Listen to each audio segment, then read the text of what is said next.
One of my fucking moments was like, when a group, sort of panning, different ways, where, I have friends with, personal friendships with like everyone individually, where I was like, you know what, like I'm just gonna fall back.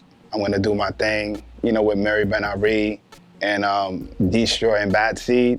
And we're gonna tour, and just be creative and just keep that mojo going, you know what I mean? And like for myself, insanity, was the most, most thing, that I wanted to keep, and stay, humble and stay focused. Cause, if you get into, everyone else's like, mind, of why, and how, like they wanna cope with each other, it's like, it's not me personally, you know what I mean? So like I have to sort of like fall back, because like I'm picking up the pieces of like, I don't even know what to do with them. Only thing that I can do is just throw them down and just move on, and be inspired, what I mean, of what, I believe in, and then everything else usually come full circle. And like, time heals everything at the end of the day. All my brothers love each other, as much as they did, back then till like,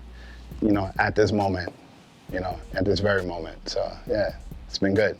Yeah, if I can talk to the younger version of me, I could just tell them it's like, make sure like it's all about you. You know what I mean? First, but, the camaraderie of working with others are very important, as well. So, just make sure you have that fine balance, in between, the two. And yeah, man, like everything else will be, positive. Because, positive outweighs the negative as long as you're focused.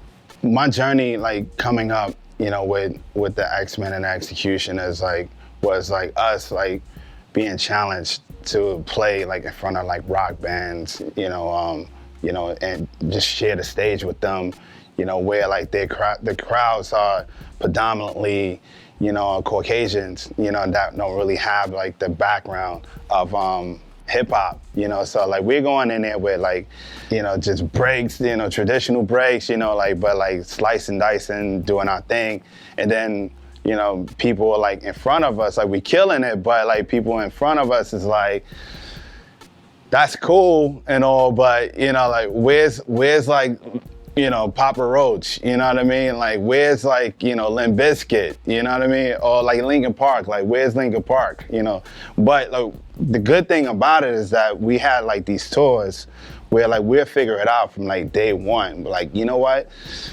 We need to switch this up. And then like any other DJ, if you don't like this selection, we got this, but, we're gonna add our integrity to it, which had me like, grow, individually as a DJ, to have a broader perspective of selections, to bring, because you don't really have that tunnel thought, a vision of, never knowing who you're gonna play for, on like certain nights and whatnot. So just having that plan A, B, C, selection of list of go-tos to go, perform in front of people is definitely something that I've learned, as a lesson, as a, turntablist, DJ. Yeah, it was dope meeting Linkin Park, Chester, Mike Shinoda, Johan, for the guys to collaborate, with the Executioners during like their campaign of promoting the hybrid theory movement. It was really dope, where Sean C sort of spearheaded, the connection for us to like collaborate, for the Built From Scratch album, for the song is Going Down, featuring Mike Shinoda and Johan.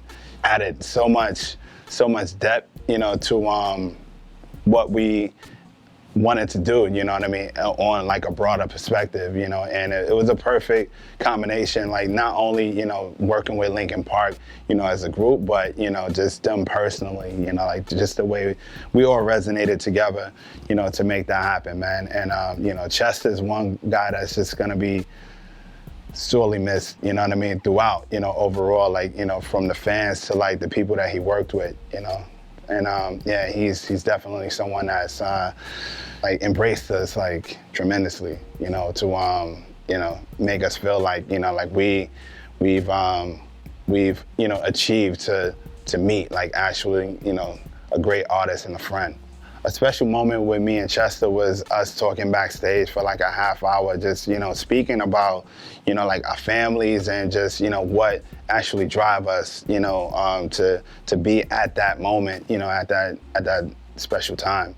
Yeah, and I just really felt like a lot of like warmth and like genuineness, you know, coming from him, you know, as an artist, man. Like it was great to you know, have him, you know, come up, you know, and like embrace, you know, what I do, you know, for as a DJ and, you know, what we trying to push forward as the Executioners, you know. It was once told that, you know, we were like the turntable Beatles, you know what I mean, from Steve Rifkin, you know, and like meeting Chester was one of those moments that I kind of felt that way. To put it in perspective, man, like, you know, he was definitely, you know, one of the icons, you know, that will, you know, live and resonate, you know, through music, you know, of, yeah, with Linkin Park.